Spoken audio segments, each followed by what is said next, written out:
In the Battle of Benghazi, 6 brave Americans became heroes after holding off enemy attackers for 13 grueling hours. It was the ultimate test of courage and faith. This inspiring real-life story, today on Jewish Voice with Jonathan Bernis.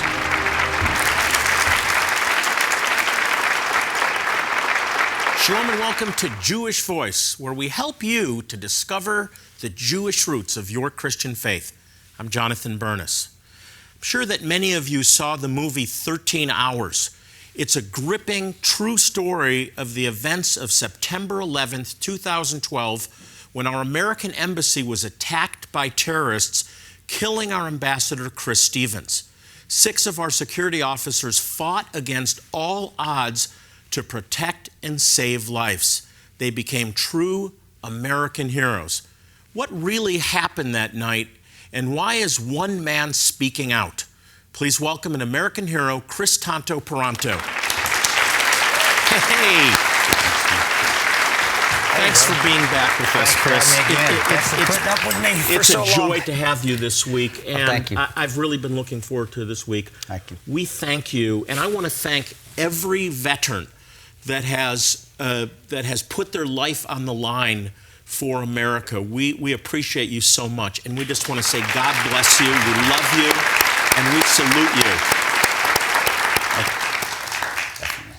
You know, Kris, I think that so many take for granted, and there's a certain group that I'm not going to mention that take what you guys do for granted, and you're really putting your life on the line out there for our country. Yeah. Yes, sir. Why you said enough is enough at some point because of the lies that were being spread about this whole thing. Why have you just given up everything to tell our country what really happened? Well, what was the breaking line? Well, the breaking line was the non-disclosure that we were supposed to sign during the memorial ceremony for Ty and Glenn.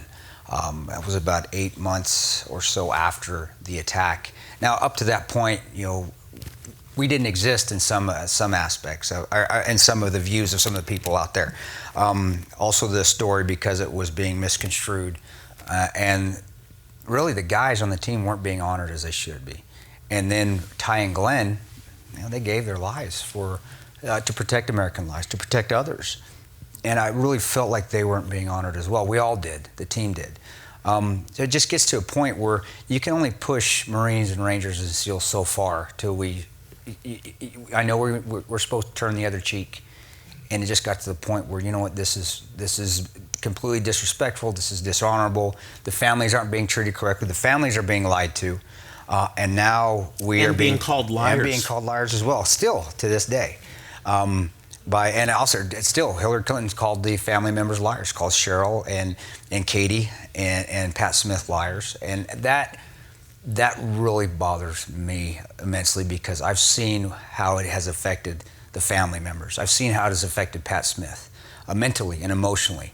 And to do that in a large-scale media basis and have people actually believe her when they haven't lost their family members to war, to terrorism, that really makes me angry. It makes me want to fight a little bit more. And it makes I think the whole audience and many people that are watching feel angry too. And as I've been saying all week, we have to channel that anger in a constructive way to bring change. Yes. It's not just yelling and screaming. We actually have to do something to bring change. Yes. And we have the power to bring change. We have the power of prayer. We have the power of the gospel. God has called us to be salt and light. And you've really been a great inspiration for us, well, Kris. Thank you. I appreciate that. I don't know if I'm that much, but I appreciate the kind You are indeed. And I want to, look, I might be go a little too far here. If I do, just stop me. But this was not an angry mob by chance. No. This was orchestrated. Yes. And there's more behind the scenes here. Ambassador Stevens was a much higher level ambassador than most people are aware of. They've downplayed that. And they shouldn't. There are different levels of ambassadorship. I'll tell you how I know that is because I was the detail leader for high-level ambassadors when I was with the State Department, before I was with the agency. I did protect Zalmay Khalilzad. I did protect Ambassador James Jeffrey, the Deputy Chief of Mission of Iraq and the ambassador to Iraq. And to put in perspective of what Ambassador Stevens, which rated that level, which is like a vice president, it's a 3-star general, if you want to get into comparison. He had 6 security guards over there, Scott, Alec, Dave, and then 2 of the guys from Tripoli. They had about 12 years of military experience in between them. When I was protecting the ambassadors to Iraq, Mr. Khalilzad and Mr. Jeffrey, I had 60 Blackwater operators. I had 2 Little Bird helicopters. I had a company of infantry soldiers out of Minnesota and 3 armored personnel carriers. So he's a high-level ambassador that was doing more than meets the eye. He was doing more than meets the eye. And there's a lot of secrets here that are being swept under the carpet. Yes. And there's a timing here. Certain people, high-level people, left the scene before the attack. Yes. I know some of these things. I mean, this is again, we're going to finish this show and I'm going to really drill down on you. But so there's much more here than meets the eye. But this is not a band of angry people. This is planned. This is orchestrated. This is the Islamic terrorists planning an attack against Americans. And that's exactly what it was. They are very good. Islamic terrorists, they have learned. They're not ignorant people when it comes to combat. They've been fighting forever. From the Mujahideen when the Russians were in Afghanistan, and there were foreign fighters there. I saw them, and I know they were there part of that attack. And they are very good at blending and surprising and hitting hard quickly because they know they're not going to be able to sustain, because when we come into account, our tactics can overcome, and our weapon systems and our night vision will be able to counterattack. But our policies played into their hands. There was a repeated request for more security, and it was just ignored. It was denied continuously and by the State Department. And those 3 levels that I know of in leadership there, based off of my experience, because with the State Department and also just asking the guys on the ground, was you had Hillary Clinton, you had Patrick Kennedy, and Charlene Lamb. And to me, those 3 people there are responsible for what took place there and the deaths of, and the terrorists, of course, but the deaths and the attack. Kris, one of the things that I'm committed to do through this program is to speak the truth in love. And the reality is that we face Islamic terrorists, and this is being sort of ignored or swept to the side in our current administration. But we face an army of jihadists that are committed to our destruction. It's not just because we support Israel. No, it's because they're committed to the death of the infidel, the destruction of the infidel. And this isn't going to go away, is it? No, it doesn't. You can't reason. You can't pay for it. You can't. There's no way to reason with it. I'm glad you're able to say Islamic terrorism here. Administration, for some reason, can't say without that. stuttering, by the way. Islamic terrorists, jihadists, and a religious system that really, if you look at the religious system, it is a militant religion. Sharia law is a very discriminatory, gender-biased religion. It is. It's funny.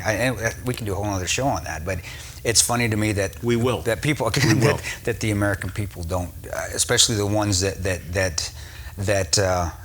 have called us liars, don't believe that it is a serious threat, and that they want. I'm not going to sugarcoat. They want to kill you, and you cannot pay for that. You cannot say, well, I believe with what you're thinking. Well, that's fine. Here's an orange jumpsuit. Let's put you on TV and Kris, do some bad you've things learned this. to you. Appeasement doesn't work, does it? No, that's I mean, that's the honest truth. And we have. There's too much appeasement. Yes. The world is saying we will appease. Now, there's a lot of good Muslims that. Well, and I've fought alongside of them. I have. There are good Muslims. Kurdistan is a perfect example of as Muslim country, and it should be its own country. We should let it go and let it get off of Iraq and make Kurdistan, because there is a Christian community there, and they work and they play and they do everything together. And I worked there for 3 years, and they do and the President Barzani and Talibani, they don't put up with terrorism either in those countries. In fact, they're stronger against it than I think we are. Well, I think we have to begin by identifying the problem, that this is Islamic terrorism. This isn't Jews or Christians strapping bombs on themselves and blowing up people. And this is the dilemma that Israel faces. They can't give up their security and trusting a hollow peace when you have people on the other side of the table that are absolutely committed to your destruction. And that's what we're talking about. That's what this whole thing was about. People that want to destroy America and the whole West. They want to wipe us out. And the ironic thing of what took place that night is Ambassador Kris Stevens, and whether ironic is the right word, and I think it is that they killed an ambassador that was dedicated to loving Islam, dedicated to the Muslim people there, and dedicated to helping and trying to get Libya on its feet. They killed one of their biggest allies, one of their biggest Christian allies to that country there. And that just shows, if anything, that terrorism doesn't care who it is. You can be friends with the Muslims as much as Ambassador Stevens loved the Libyans. And he was a good man, very good man. He thought he was doing the right thing. I thought he was doing the right thing too. And they killed him just because. We have to hear the truth, folks. So we got to take a quick break. We have much more with Kris Paronto still ahead. And when we come back, we're going to talk about specifically what happened in those 13 hours. It's a gripping story. It's a story of faith and courage. And then later, we'll take you to a small village in Ethiopia that suffered for years without clean water. Many of their children were sick or dying until God sent us to help. It's a remarkable, inspiring story, so stay with us.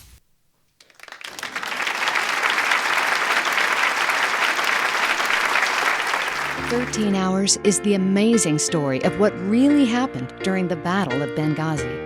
Written by a New York Times best-selling author, this book features the only first-hand accounts of the brave men who went beyond the call of duty to fiercely protect an American diplomatic compound and CIA station. The book also details how one hero's unwavering faith in God helped make the difference between life and death. It will give you courage to press on to victory. We want to sow 13 hours into your life for a gift of $60 or more. The hardcover edition you receive will be personally autographed by Kris Paronto, today's guest, and one of the men who fought so bravely in the Battle of Benghazi. He is a sold-out Christian who loves God.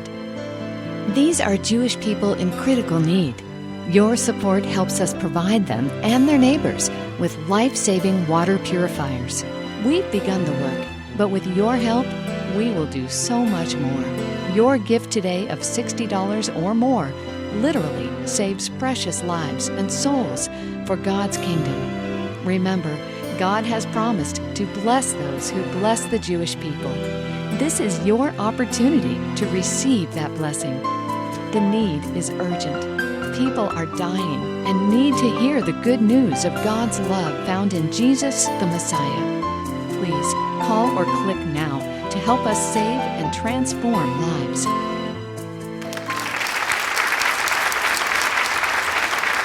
Welcome back. Our guest is a true American hero, Kris Paronto, and many of you have seen the movie. I don't know how many of you have read the book 13 Hours, but this is riveting.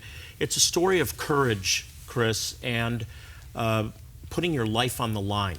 John 15:13 is on your website. It's really it's your life verse, isn't it? It is. It was actually on my wall downstairs in my little man cave in my house way before Benghazi even happened, years before. And the reason I think it came out more outwardly and people recognized it was because media did it. Brett Bear Special, they went down on Fox News. We did our first TV interview. We were actually myself, John, Tig Tigan, and Mark Osgeist came out and said, "This is us. This is what we did." And I have that verse on my wall. Greater love has no man than this. And a man laid down his life for his friend. And that's I think that should be, the military should pull that in as being one of the soldiers' creed now, because that's absolutely. And you guys live that out. This is, Kris, and this is the essence of the gospel, friends, that a man, actually God himself, gave his life. The only begotten Son of God laid down his life, he who knew no sin, becoming sin for us, that we might be made the righteousness of God in him. And then our relationship with God, salvation is all about putting our faith in the one that laid down his life as the only name given under heaven by which we must be saved. Kris, you've lived this out. You and your friends made a decision after being told, by the way, this is a sticking point that I know is hard to hear again and again, but you were told, don't go, stand down, whatever the wording was, you were ordered not to enter this fight. Yes. And then you were told that people proclaimed you were liars. Our politicians said they're lying. And we still are. And I think Geraldo's still calling me a liar. I know he was there with me in the back of my truck that night, so he knows what the heck was going on. So it's still going on to this day. And that's okay. You know what? The expert who wasn't there, right? Of course. The expert who wasn't there. We've had plenty of experts that weren't there that tell us what happened to us that night because it must have been posted on Facebook. But you know, it gets hard to hear, but it also gives us resolve to, you know, fine. We are fighters. That's what guys like myself are. That's what Navy SEALs, that's what Rangers, Marines, law enforcement officers, firefighters. We are fighters, and if we're pushed and we're called names or we're pushed into a corner, we're going to fight back, and that's either with words or... And we're so grateful. Many of you that are watching are veterans. You've served in Afghanistan or Iraq. You're a police officer. We applaud you. We love you. We bless you. We thank God for you. We really do. We stand with you. Kris, but here's the thing I want you to bring out. You guys, terrible health plan.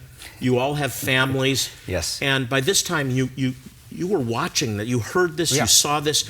You knew that this was you're putting your life on the line. And it was a terrorist attack. Some of you may die, and you decided against orders to go.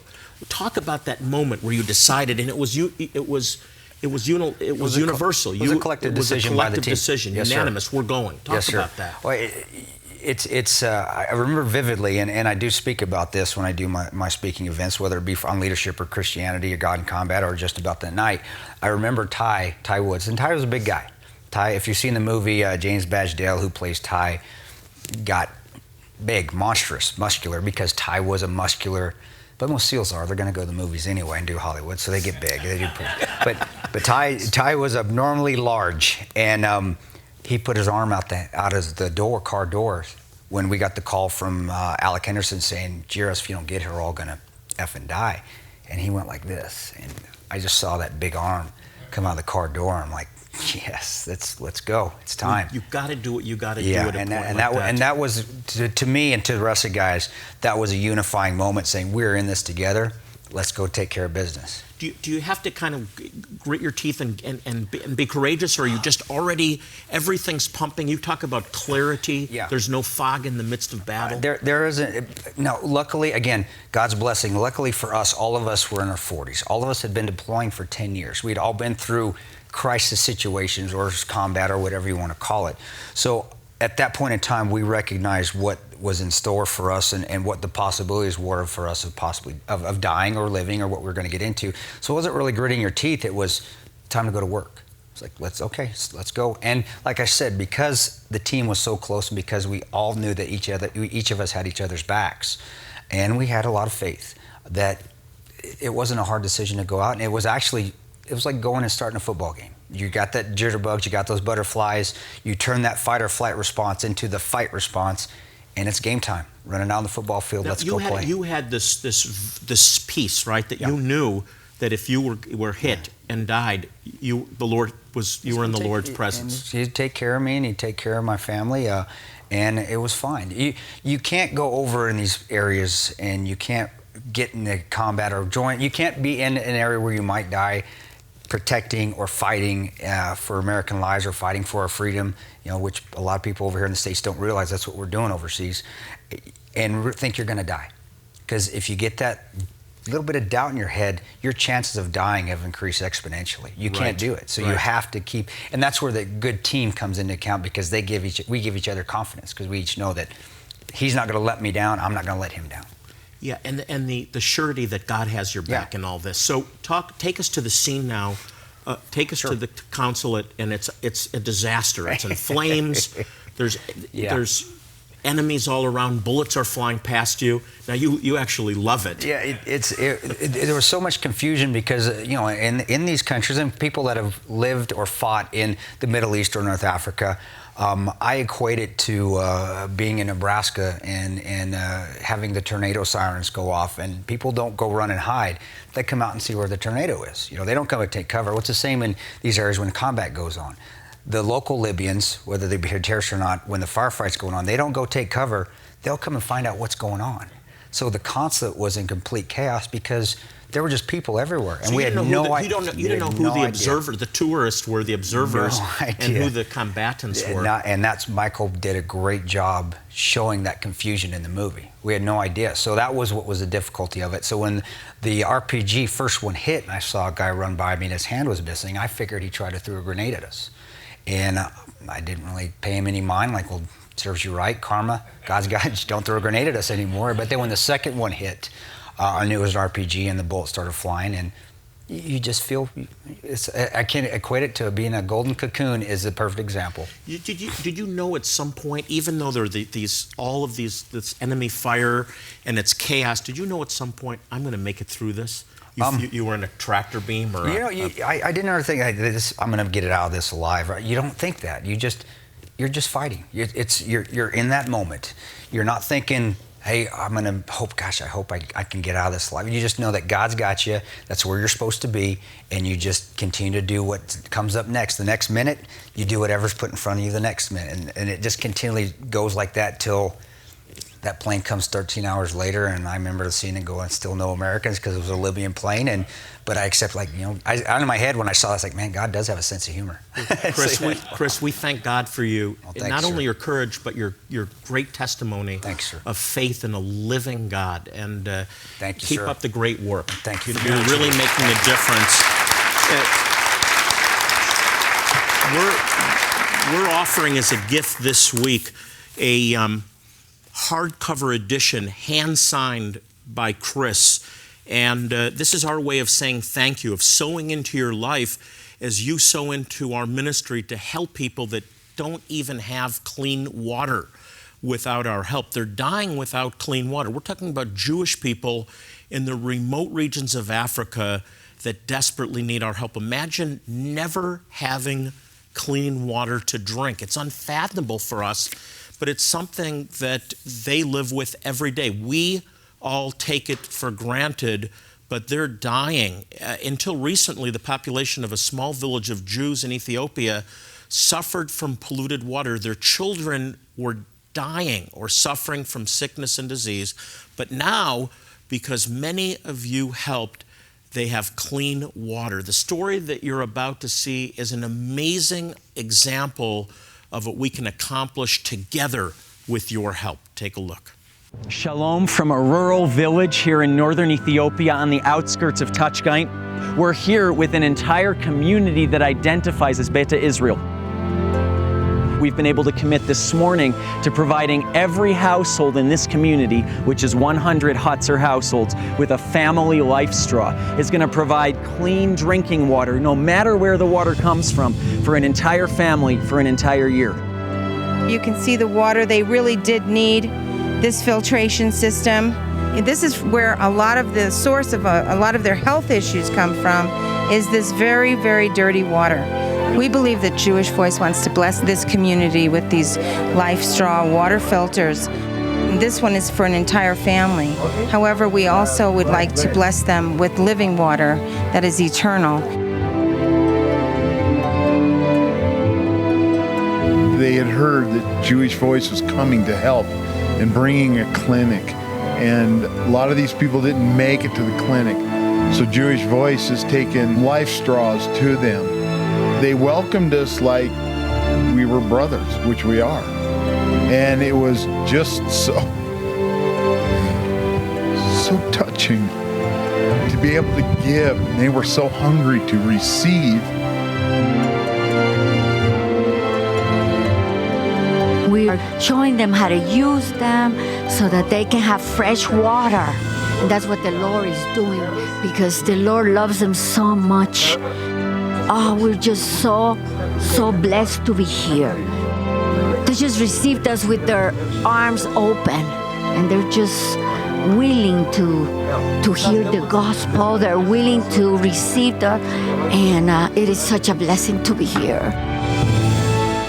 We're thrilled to be able to be a blessing in this way, and we've shared with the people that as they take each cup of clean water out of this life straw, they would remember the Lord's love for them and the love of God's people for them, and that they would remember we're praying for them.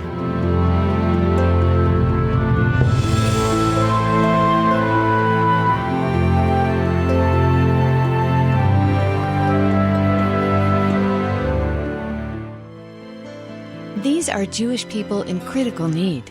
Your support helps us provide them and their neighbors with life-saving water purifiers.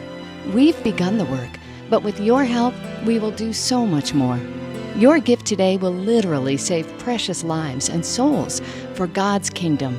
Remember, God has promised to bless those who bless the Jewish people. This is your opportunity to be that blessing. Help us make a difference. The need is urgent. Anything you can do will touch lives. Help us share God's love with those who have never heard. We want to sow 13 hours into your life for a gift of $60 or more. The hardcover edition you receive will be personally autographed by Kris Paronto, today's guest, and one of the men who fought so bravely in the Battle of Benghazi. This book offers a first-hand account of what really happened, as told by the courageous American heroes who survived. It will give you courage to press on to victory. Please call or click right now to help us save and transform lives. You can't imagine what it's like until you've been there and you've looked into their eyes. Children, you just want to take them home with you. We've helped many, but we have so much more work to do. Together, we can literally rescue people from death and transform their lives. The clock is ticking, so anything you can do will make a difference in their lives. I really want to sow the book into your life, 13 hours. It's a hardbound special edition that Kris will sign personally, and this is our way of saying thank you as you help us help people in great need, Jewish people in need.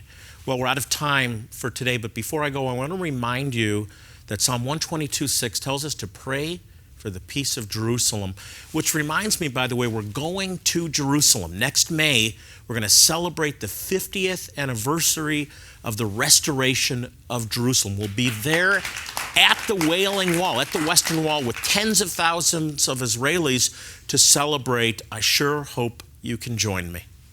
Join Jewish Voice Ministries as we tour the Holy Land and celebrate Israel 2017. It's time to honor the 50-year anniversaries of Jewish Voice and the liberation of Jerusalem. On this trip, you'll stay in 5-star accommodations as we tour Mount Carmel, Nazareth, Jerusalem, the Mount of Olives, Upper Room, and more. You'll see Jonathan Bernis commemorate the recapture of Jerusalem right where it happened. We'll also visit an Israeli military base and enjoy a Bedouin meal. You can renew your marriage vows on the Sea of Galilee and participate in an immersion ceremony at the Jordan River.